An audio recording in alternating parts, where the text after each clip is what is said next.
Lael told me that he has some unfinished business here at LSU.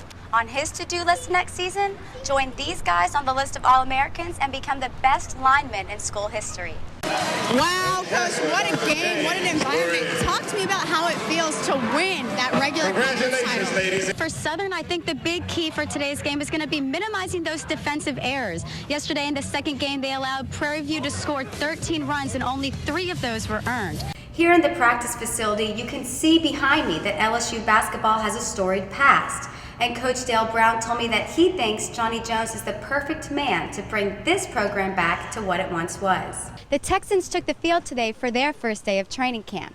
With only 45 days until they kick off on Monday Night Football, the players say they not only have high expectations for the season, but for themselves. The lone bright spot was Danielle Ballard yet again, who had 3 double-doubles in her 3 tournament games. And on to the golf course. The Lady Tigers hosted the LSU Tiger Golf Classic this weekend here in Baton Rouge. Most athletes will tell you that they just want to be the best, but Alex Bregman seems to have taken that desire to a whole nother level. I want to do everything every second of the day, working towards that. Every time I take a swing, every time I take a ground ball, every time I eat, drink, I'm always thinking about that.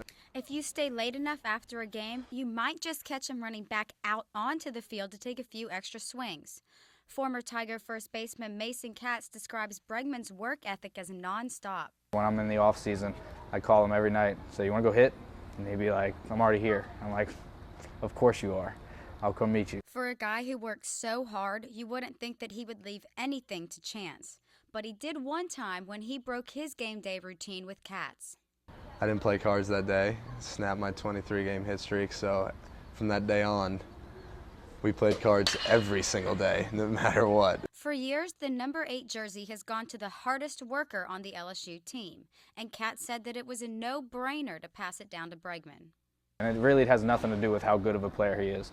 He could sit the bench every single day, and he'd still have number 8 on, just because of the way he works. Traditions aside, Katz says he knew right off the bat that Bregman was something special. After the first day, you were like, we have our shortstop, we have our 3-hole hitter, now we're just going to build. And you don't build around freshmen, really ever.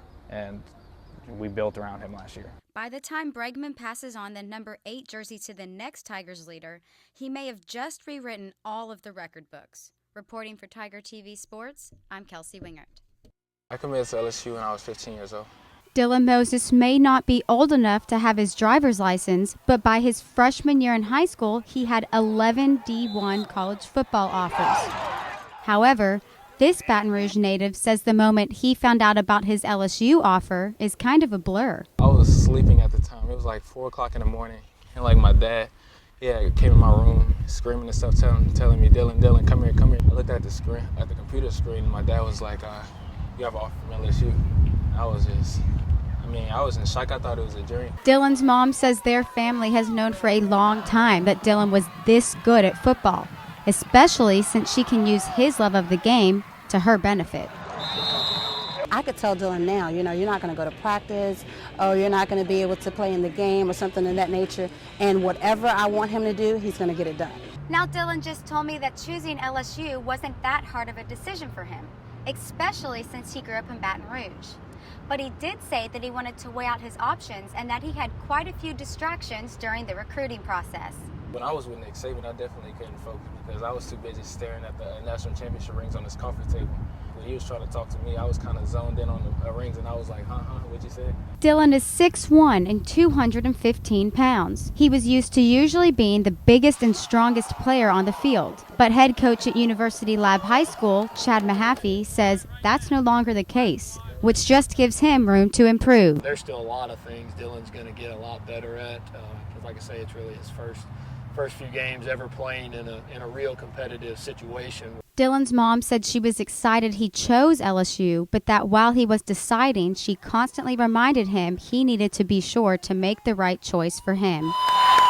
At the end of the day, I told Dylan it's always going to be your decision, but I would love for you to stay home. But wherever you go, I'm going to travel to follow you. Dylan says before he made his decision, it was hard to think about anything except college.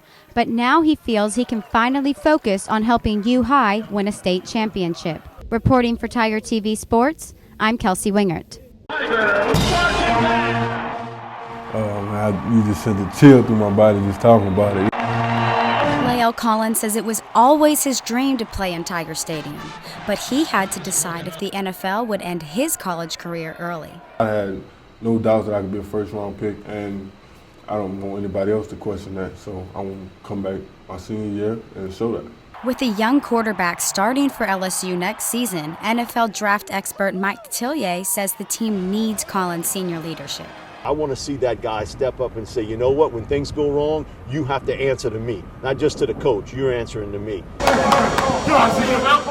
Collins says he came back because with only one season starting as a left tackle, he knows he hasn't reached his highest potential yet.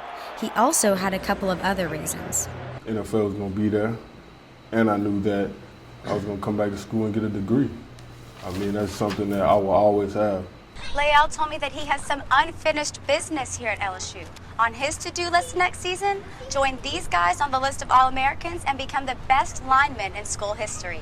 Detillier says that he thinks with this season of extra work, Collins could hear his name on the first night of the 2015 draft. When I look back just from a scouting standpoint, I think it was the right decision for him to come back and learn how to be a better pass blocker, because that is what's going to give him longevity in the NFL. A decision that can benefit both the Tigers and Collins as he finishes his career at LSU. Reporting for Tiger TV Sports, I'm Kelsey Wingert.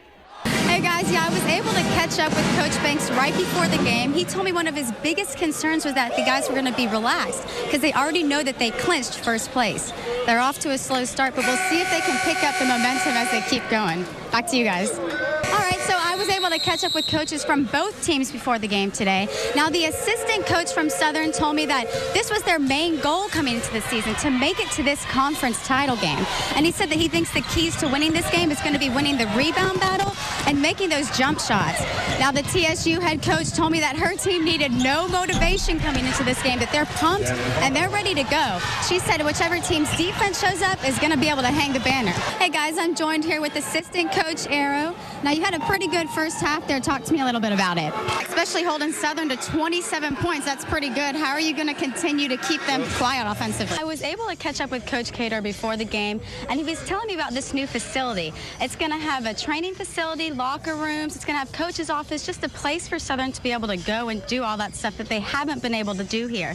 He said it's a $1.2 million project that they're really looking forward to getting, and it's set to open in June. We're here with Coach Cater, and I just have a couple of questions for you about the game so far. Now, yesterday I know you guys had 8 errors. Today you don't have any, and your pitcher's having a really good outing. So how much pressure is that taking off of him? Meanwhile, the men's team goes for an upset in the NIT tonight against SMU in Dallas. And I'm Kelsey Wingert.